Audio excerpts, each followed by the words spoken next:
tindakan-tindakan hukum yang harus diadili, justru mereka mendapat perlindungan. Jadi saya tidak percaya MUI memanggil Somad itu dalam suatu tujuan untuk ya menanyakan. Justru yang memberikan info mungkin, memberi support supaya jangan sampai dia ditangkap. Jadi kita kembali kepada ya tuntutan kita tidak bisa selesai di manapun Pak Kacih dibebaskan. Karena saya merasa bahwa Pak Kacih layak untuk dibebaskan karena dia tidak pernah menggerakkan suatu hate speech untuk mendorong orang-orang untuk berontak terhadap pemerintah. Beda dengan mereka yang memang sudah banyak bukti, bahkan merusak airport apa segala ya seperti Rizik segala. Kok enggak ada tuntutan hukum seperti itu. Dan juga untuk ya memaki-maki pemimpin itu juga nggak boleh ya menyatakan sebagai ya Jokowi Jokodok dan layak mereka untuk mati, itu semua adalah umpatan-umpatan yang harus sebenarnya tuh ditindak manusia-manusia seperti ini karena agama mereka yang mengajarkan seperti itu. Nih Pak Robert lah, Pak Robert langsung. Shalom. Shalom Pak Robert. Selamat malam Indonesia. Terima kasih ya Pak Paul. Jadi kita kembali lagi pada masalahnya Pak Kacih Pak ya. Pertama-tama ya saya merasa bahwa kita kecolongan informasi dong kemarin itu karena ya kita mengapresiasi apa yang disampaikan atau laporan daripada Pak Huta Soit, tapi setelah mendengar dari penjelasan tadi bahwa ya dia bukan dalam kapasitas mungkin untuk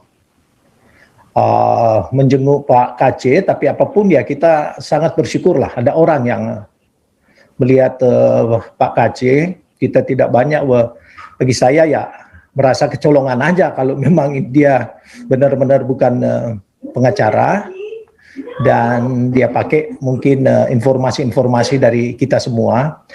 Namun demikian saya ingin masuk kepada Pak Kacih di mana jelas-jelas ini adalah sesuatu yang sangat menekan perasaan-perasaan kita, di mana sampai saat ini tidak ada penanganan yang serius terhadap Pak Kacih, baik di dalam mungkin ya hukum yang seharusnya tidak dikenakan kepada dia.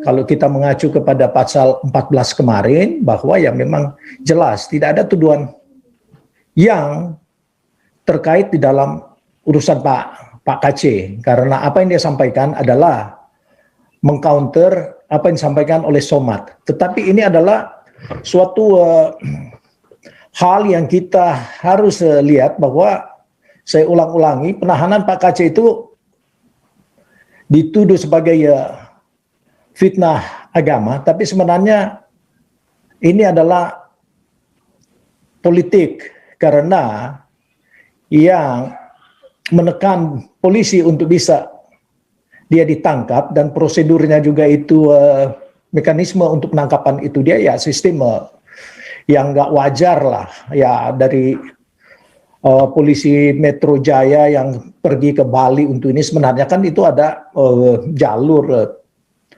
koordinasi antar polisi itu sendiri, kan ada polisi Indonesia yang ada di Bali melalui mereka lah. Tapi karena ini memang disergap, bukan sesuatu yang harus mereka lakukan sebagaimana teroris, tapi saya melihat bahwa penangkapan Pak Kacih ini seperti atau lebih berat daripada penangkapan seorang Munarman yang jelas-jelas dia bersekongkol dengan ISIS untuk yang menggulingkan Indonesia. Jadi kita terus terang tidak bisa terus-terus dibodohi oleh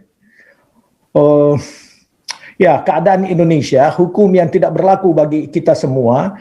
Dan pada hari Selasa yang lalu MUI memanggil Somad. Nah, dalam hal ini saya melihat bahwa ini sebenarnya keinginan MUI untuk melindungi Somad supaya jangan ditangkap. Karena apa yang menjadi poin-poin daripada Somad menyampaikan kepada MUI dalam hal ini dipimpin oleh Anwar Abbas, di mana strategi-strategi yang biasanya kita sampaikan untuk bagaimana Pak KC yang tidak terkena dengan hal-hal seperti ini. Jadi justru dibalikkan oleh Somad, di mana dia menjawab. Apa yang dia jawab? Tidak ada dari umat Kristen yang melecehkan kelompok-kelompok atau agama yang lain. Dan kedua, dia menyatakan bahwa yang dia sampaikan itu di dalam bentuk ya pengajian dan sesuai dengan Al-Qaeda mereka, di mana penting untuk diketahui oleh umatnya. Dan yang terakhir dia sampaikan bahwa ya itu sudah berlalu, maksudnya ya sudah lewat. Jadi maksudnya ya mungkin tidak perlu diulang-ulangi lagi oleh para penuntut, khususnya bagi kita yang meminta keadilan. Jadi di sini kita melihat bahwa ini adalah luar biasa peran-peran orang-orang yang melakukan tindakan-tindakan hukum yang harus diadili, justru mereka mendapat perlindungan. Jadi saya tidak percaya MUI memanggil Somad itu dalam suatu tujuan untuk ya menanyakan, justru yang memberikan info mungkin, memberi support supaya jangan sampai dia ditangkap. Jadi kita kembali kepada ya tuntutan kita tidak bisa selesai di manapun Pak KC dibebaskan, karena saya merasa bahwa Pak KC layak untuk dibebaskan karena dia tidak pernah menggerakkan suatu hate speech untuk mendorong orang-orang untuk berontak terhadap pemerintah. Beda dengan mereka yang memang sudah banyak bukti, bahkan merusak airport apa segala ya seperti Rizik segala. Kok tidak ada tuntutan hukum seperti itu? Dan juga untuk ya memaki-maki pemimpin itu juga gak boleh yang menyatakan sebagai ya Jokowi Jokodok dan layak mereka untuk mati. Itu semua adalah umpatan-umpatan yang harus sebenarnya tuh ditindak manusia-manusia seperti ini, karena agama mereka yang mengajarkan seperti itu. Dan saya merasa bahwa ya ini sebenarnya ya banding dengan komunis sama cara-caranya, tetapi paling tidak kalau komunis kan tidak berteriak Allahu Akbar sambil memotong kepala orang. Jadi aneh ini agama kalau ini dituruti oleh orang-orang yang bodoh untuk mengikuti. Kalau ini diterapkan di negara Indonesia, sedangkan sekarang Saudi Arabia akan berubah total karena mereka melihat bahwa penerapan daripada ajaran-ajaran yang sifatnya terlalu radikal, dan memang mereka juga sekarang belum bebas mungkin dari kelompok yang ada yang masih menentang, tetapi jelas bahwa para pemuka Saudi Arabia sekarang dan negara-negara Arab sekitarnya melihat bahwa ini tidak berlaku di dalam dunia yang berpacu kepada kemajuan zaman. Agama itu adalah pribadi, individu, patut diajarkan. Kita patut mendengarkan. Kalau kita mendengarkan agama Islam itu membawa kepada sesuatu yang baik, kita juga harus dengarkan. Tetapi kalau kita mempraktekkan suatu agama yang menyuruh membunuh dan tidak halal karena tidak sesuai dengan keinginan saya secara pribadi atau golongan atau organisasi MUI atau FPI atau HTI atau PKS, ini pikiran kita di mana?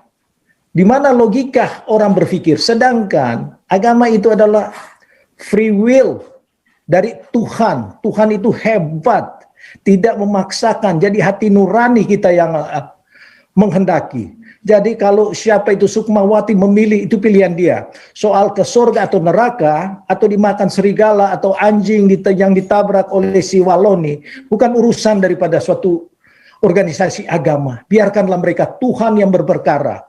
Saya ulang-ulangi, kenapa saya memilih Kristen? Karena ajaran Kristus itu adalah kasih, Bahkan diajarkan kasihilah musuhmu. Tapi jangan juga ini diplesetkan oleh para pendeta, yang mana ya kalau begitu kita tidak perlu menuntut suatu keadilan. Keadilan itu harus dijalankan karena Tuhan sendiri minta keadilan. Dia juga menyatakan meskipun itu sudah tersurat bahwa dia harus berkorban untuk dosa-dosa kita, tapi ada suara daripada kebenaran itu juga yang dia sampaikan, supaya kita melihat bahwa ya memang untuk kematian Tuhan Yesus itu sudah menjadi bagian daripada kehendak Tuhan untuk penyelamatan kita. Tetapi kita jangan mendasarkan karena kasih pipi kiri, pipi kanan juga. Ini tidak berlaku dalam dunia hukum. Yang kita tuntutkan masalah hukum. Jadi hukum itu harus diberlakukan adil. Tidak boleh karena milih yang kuat itu karena mayoritas. Jadi disinilah kesalahan-kesalahan juga dari kelompok-kelompok orang-orang Kristen yang mempergunakan kesempatannya karena tidak ingin bersuara atau justru mengarah kepada political practice karena untuk kepentingan-kepentingan mengembangkan gereja, ya mereka pakai cara-cara untuk ya kalau orang-orang yang tidak disetujui di dalam grup itu bisa tidak diikut sertakan, atau kalau ada orang yang mungkin ingin menyampaikan poin-poin untuk kebaikan justru ya dianggap ini adalah radikal, perlu untuk disingkirkan, sehingga ini yang harus diperbaiki di dalam gereja-gereja sendiri, ya terutama mereka yang mensupport PGI. Tinggalkan semua itu karena PGI ini lebih condong kepada keinginan-keinginan seperti MUI. Jadi inilah mungkin yang kita tuntut sekarang. Agama itu harus dipisahkan daripada undang-undang negara. Kita sudah ada yang mengatur kok Pancasila, sehingga ya Pak Tobing berusaha untuk menerapkan kembali, tapi saya pikir ini akan menjadi suatu retorika dikala kita tidak meyakini ini adalah dasar negara kita. Kita percaya ada Tuhan tapi tidak dengan unsur paksaan. Dan lagi satu, kalau kita membentuk kekuatan-kekuatan agama, memangnya agama Indonesia mayoritasnya Islam. Kenapa perlu ada pembelaan? Pembelaan itu kalau mungkin ada yang merasa mungkin kalau agama yang kecil memunculkan itu ada riak-riak untuk itu, logik atau masuk di akal. Tapi kalau yang agama mayoritas ada pembelaan seperti FPI, HTI, PKS, yang diurusin akhirnya larinya ke apa? MUI, larinya ke BH dan panci dan kulkas. Tidak perlu itu diurusin, biarin manusia untuk memilih supaya kita maju.